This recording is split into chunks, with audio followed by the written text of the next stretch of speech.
This video is sponsored by World Anvil.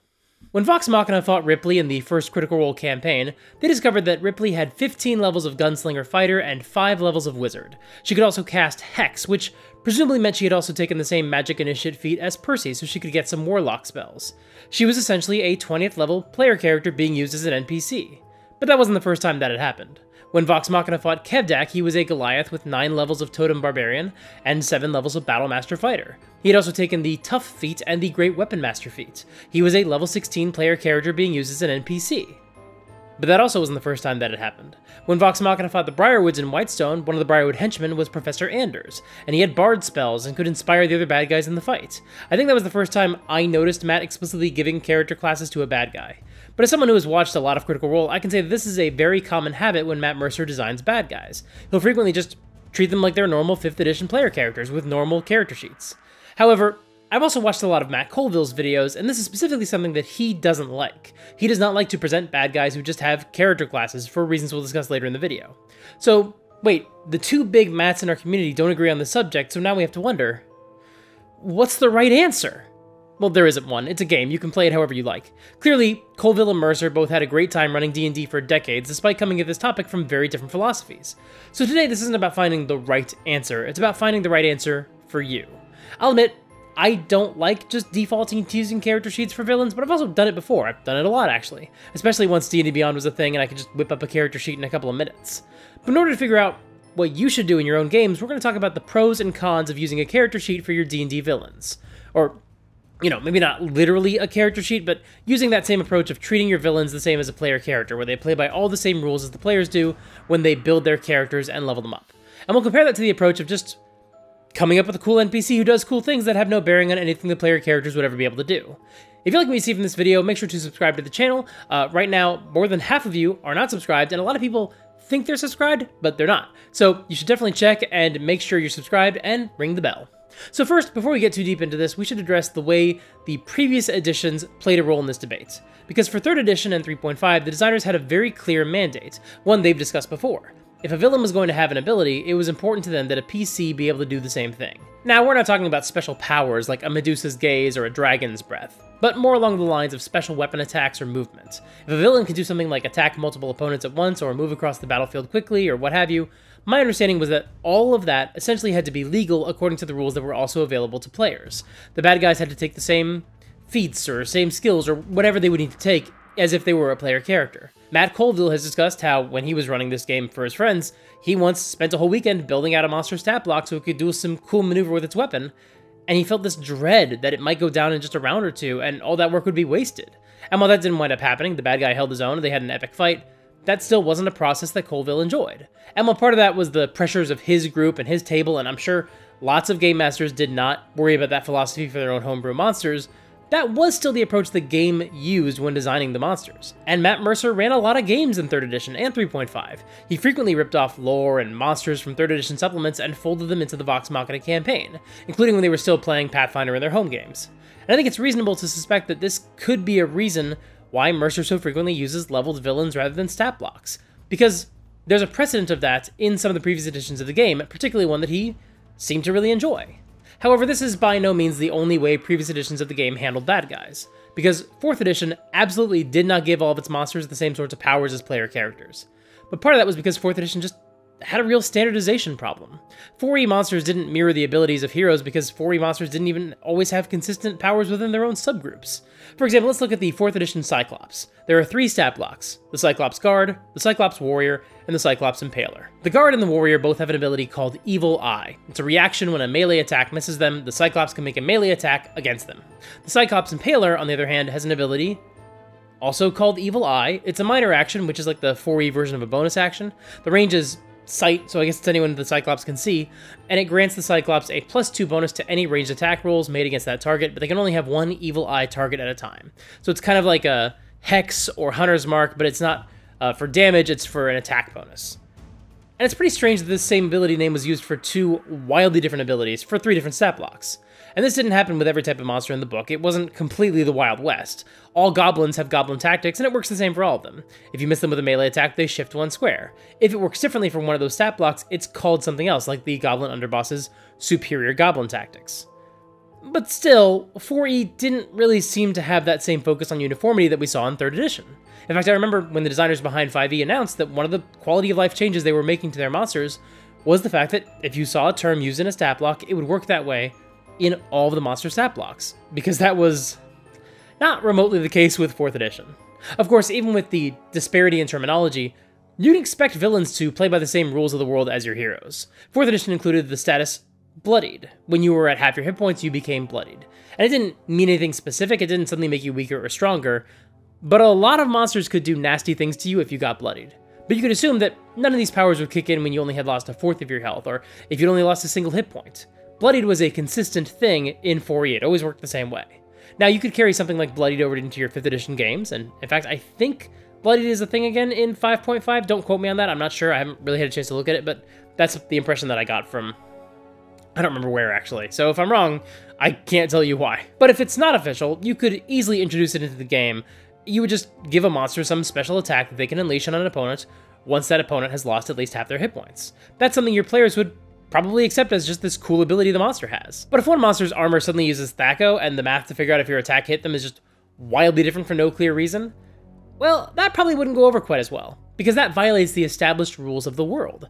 Now, if you tied it to a monster like a Nilbog, someone with more nonsense magic where all the rules are topsy-turvy, you could actually probably get away with it because that monster plays by its own rules, and that's the gimmick. But if you had to use Thaco to fight like an evil knight, that would be a much harder sell. In 5e, one of the big rules we've all agreed on is that the bad guys should basically follow the same rules for spellcasting. Unless you've got a really good narrative justification, your spellcasting villains shouldn't be able to cast more than one 9th level spell. That is one of the hard and fast rules of the world of the game, and your players will not accept it if your villain breaks that rule for no clear reason. Yes, Matt Mercer pretty famously did break that rule with one of his boss fights, but if you're familiar with that moment, I think you'll agree that he had done the work to justify it, and so his players accepted that just this once, with this specific character, somebody was able to break that rule. However, this is also where you have to factor in your group and what they're willing to accept. For example, let's say you give your villain an extra sneaking power. They jump out from behind cover, they fire, and then they hide again with a bonus action. And you've got a player in your group who knows the rules of the game really well, and so when they see that, they say, oh, I get it, this bad guy has rogue levels. But then the next time that bad guy takes a shot at someone, they have an advantage to hit them, they don't roll sneak attack damage. And the next time the players land a hit, this bad guy doesn't get uncanny dodge. In fact, they don't seem to have any other rogue abilities besides the hide as a bonus action. And so you're a pedantic player who knows all the rules and is really proud of it. Let's call him Mike Christensen. Actually, I'm trying to be better about this stuff when I'm a player, so let's say this is me when I was younger and way more pedantic, like 3 years ago. So let's give him a different name. We'll call him Mad Dog Mike.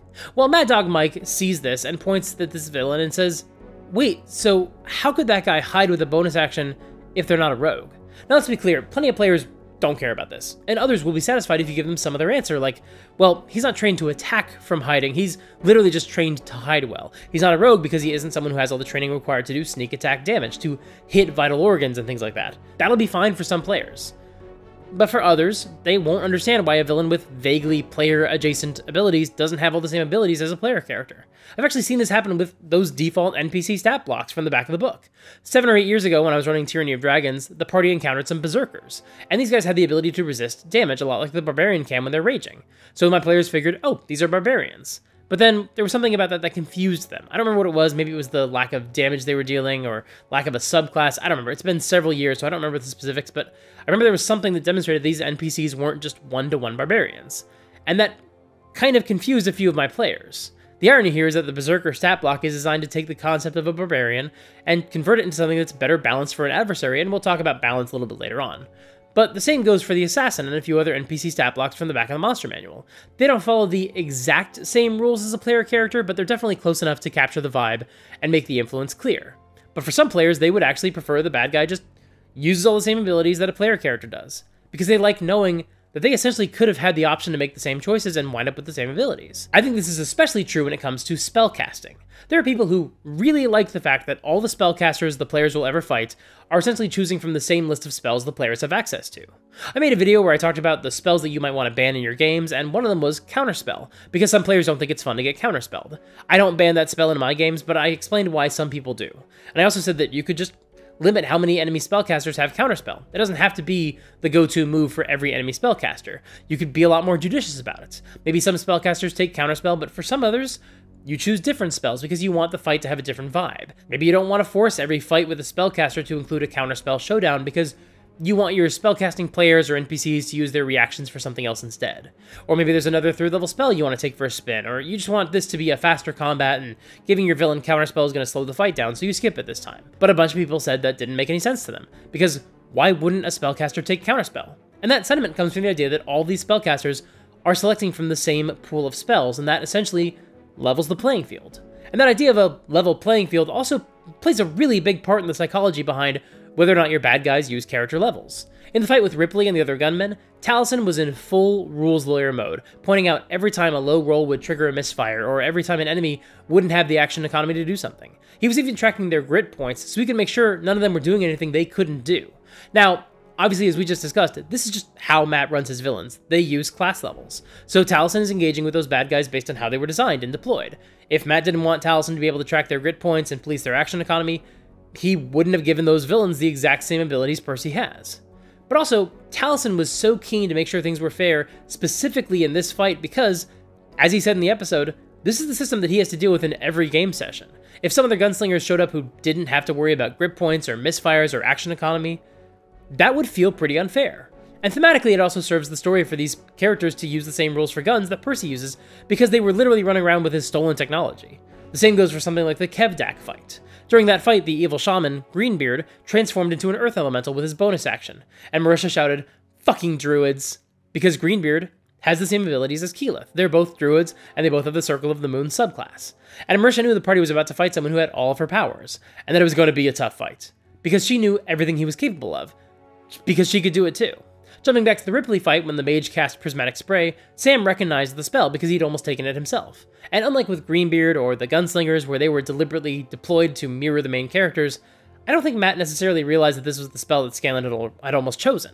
He knew this was a spell level that the party had access to, but he wasn't trying to reflect Scanlan or demonstrate the road not taken. He was just choosing spells that he thought made the most sense for that character. But just like with that counterspell example from earlier, the appeal of everybody choosing from the same spell list is that every decision the bad guys make feels like something the players could have also chosen, which means they don't have access to any wild abilities that are beyond the players, which helps the scenario feel more fair. Of course, this is where the video switches and I start telling you the reasons why I don't like villains with class levels, or villains who have the equivalents to character sheets rather than stat blocks. And one of those reasons is that I think leveled villains make the world seem small.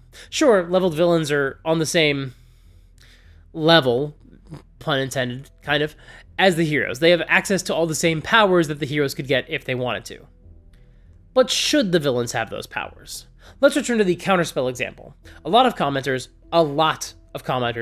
pointed out that counterspell is such a good spell that it only makes sense for enemy spellcasters to take it. After all, is there another spell that they would take instead that would actually be better than counterspell? No.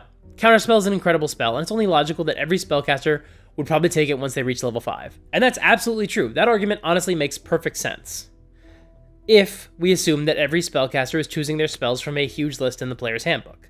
But we all know that's not what's happening in the world game. Why would we assume that all the spellcasters have equal access to the same spells? If we assume that a wizard is putting whatever spells they can find into their spellbook, well, what if she never got her hands on counterspell?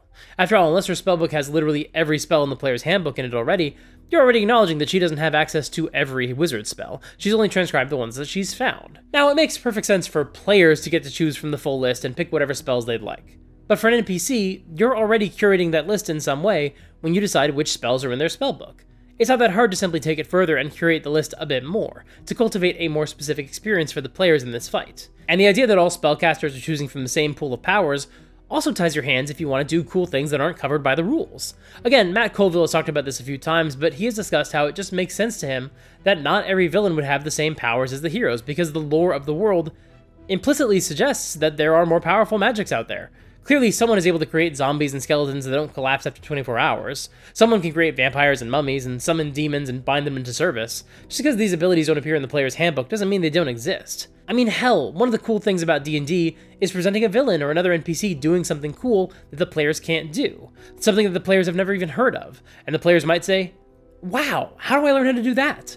That's even a plot point in Campaign 2 of Critical Role, where, not getting into any spoilers here, but one of the players gets access to a brand new spell by learning it from an NPC. And if you're like me and you've got a whole bunch of other third-party D&D supplements with other spells and magic items and the like, it can be fun to just give those players to your NPCs only, and then use that to start introducing those powers to the heroes that they don't have access to yet, but they can learn from the enemy's spell book or spell scrolls or something like that.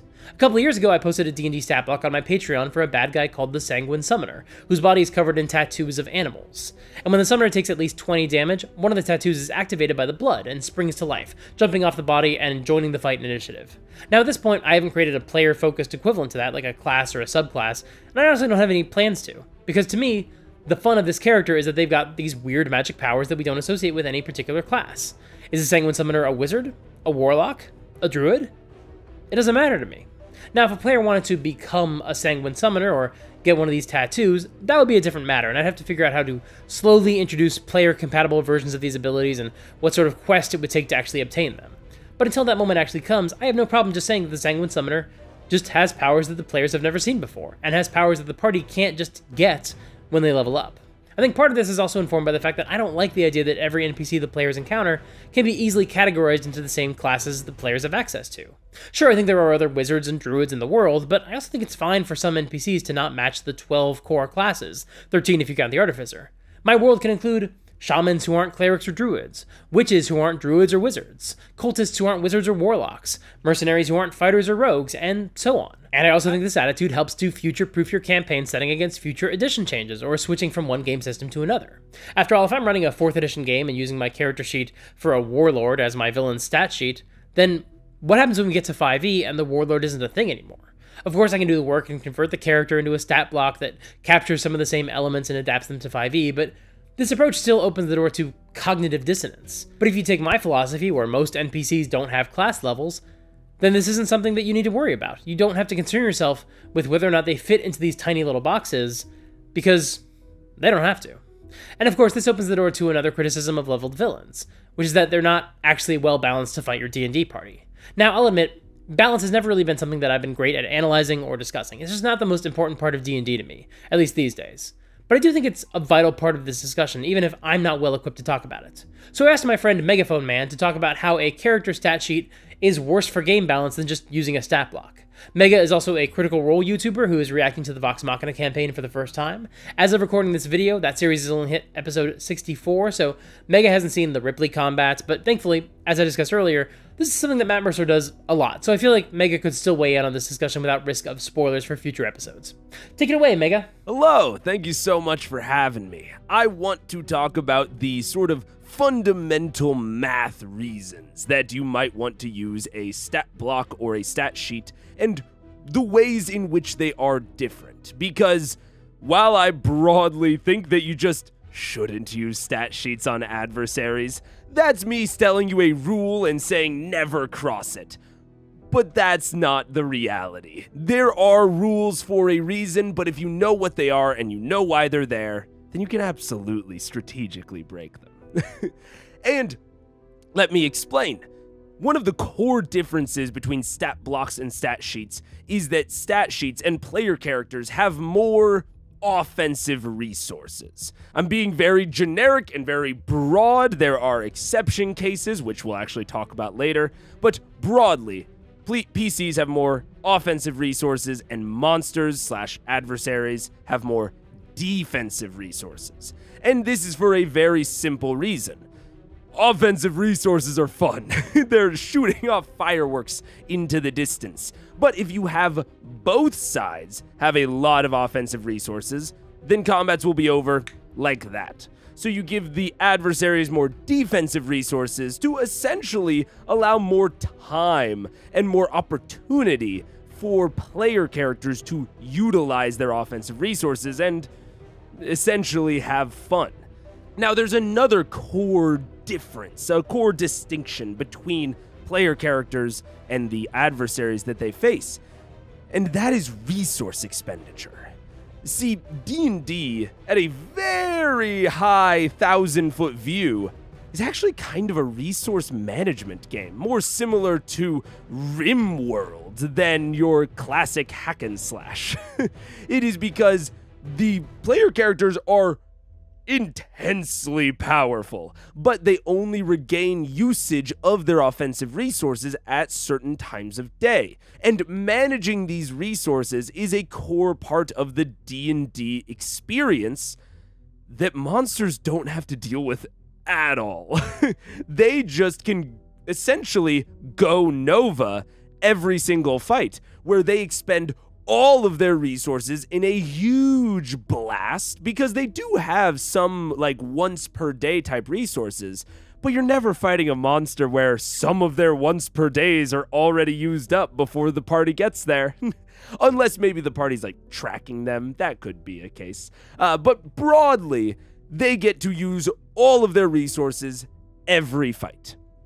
And with these two factors, you might start to see some issues with using a player stat sheet on an adversary. Namely, that they will have way more offensive resources than they should, and they can use all of them every single fight. Essentially, go Nova every single fight. This will lead to them feeling way more deadly than their normal adversary counterparts, but it will also leave them feeling more fragile than their counterparts because they have less defensive resources than a typical monster at that level. This leads to a fight that is over oddly quickly, making it less satisfying because they were able to use less of their resources, but the fight will also be incredibly deadly, possibly killing any lower health PCs in the process of this very quick lightning storm of a fight.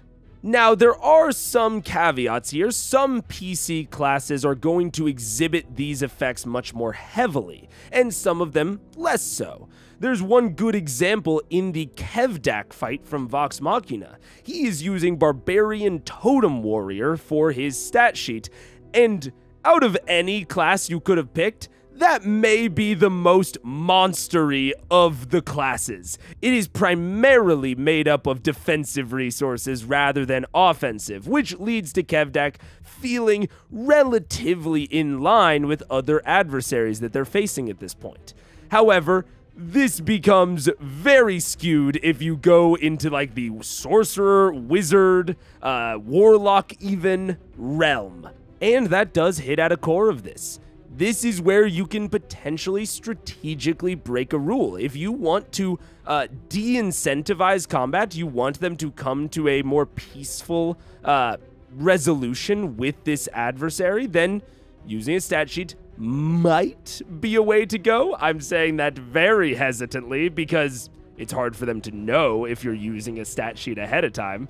And if you do want the fight to feel very short, very brutal, if you want it to feel sort of non-complete, if you want it to give them a sense of aching emptiness at the end of it. I know I'm being a little bit hyperbolic, but it can serve to evoke very specific emotions within your players in a way that very few things can. But, and there's a big but, that is only if they are used as a standout, as an adversary that is set apart from its peers. You need to be doing this sparingly at most. This is maybe a once per campaign sort of trick, because once you do it, the second time you do it, it will be like, oh, it's just like that other one. That kind of sucked last time. And sometimes it feeling like it sucked can be a good thing, but not often. Thank you so much to Mike for having me, and I'll see y'all later. Thank you so much, Mega. I really appreciate you stopping by. Now, when we're talking about all of the different resources that villains get when you use a character sheet rather than a simple stat block, there's another major issue to consider. The fact that standard character sheets contain way too many details to keep track of. Character sheets are designed for characters who you intend to use across the course of several weeks or months of play, or potentially years of play. As a result, these characters are designed with a certain level of complexity in mind. The goal for the D&D designers is to create characters that players can easily get their heads around, but that also contain a lot of cool potential for fun discovery across the course of that level. It's not just enough to get something new every level, you also get abilities that are meant to be fun and entertaining for at least a few sessions, as you get used to being your current level. And these abilities are also designed to be used in interesting combos with your other abilities, as well as potentially pairing well with the abilities of your allies.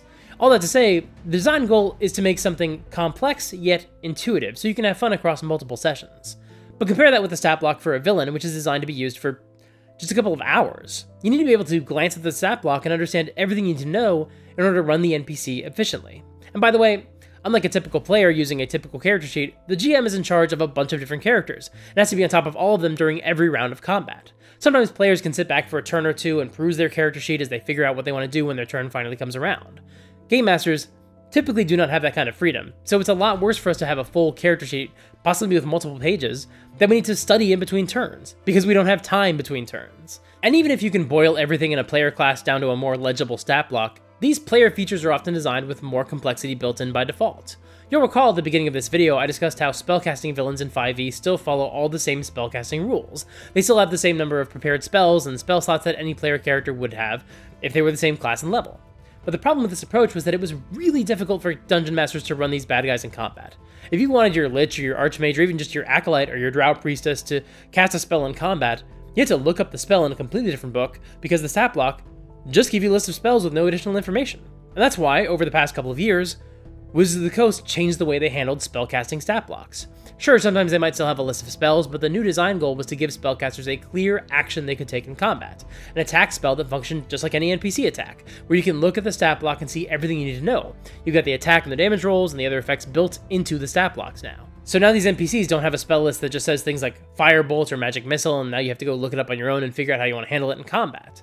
Instead, now you might have something that's called like Arcane Bolt, and it's just a power the villain can cast any number of times. And technically, I guess that means it kind of fudges the rules we talked about earlier.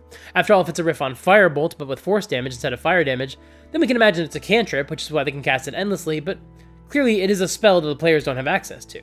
And if instead it's a riff on Magic Missile, then not only does it have a completely different attack and damage roll, but there's also no sense that the spellcaster will ever run out of spell slots if they cast Arcane Bolt over and over again.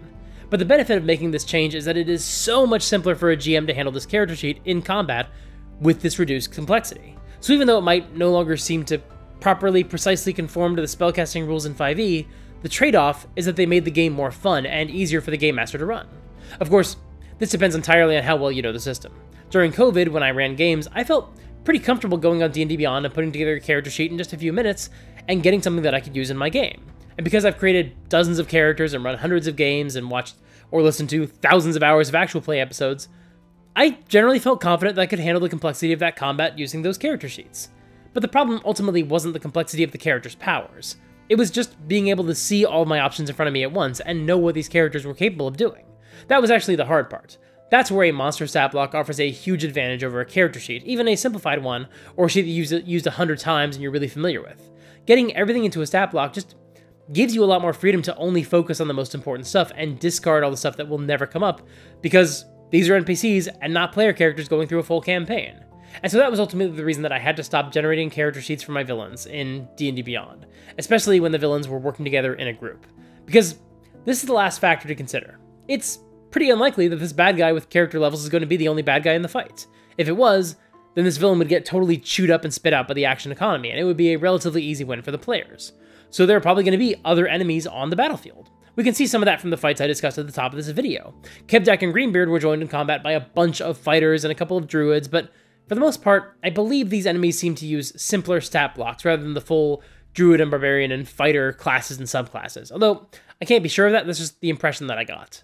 But Ripley was accompanied by a bunch of other gunslingers, a mage, which we discussed just like a second ago. That stat block would still be complicated in 2016, no matter which process Matt used.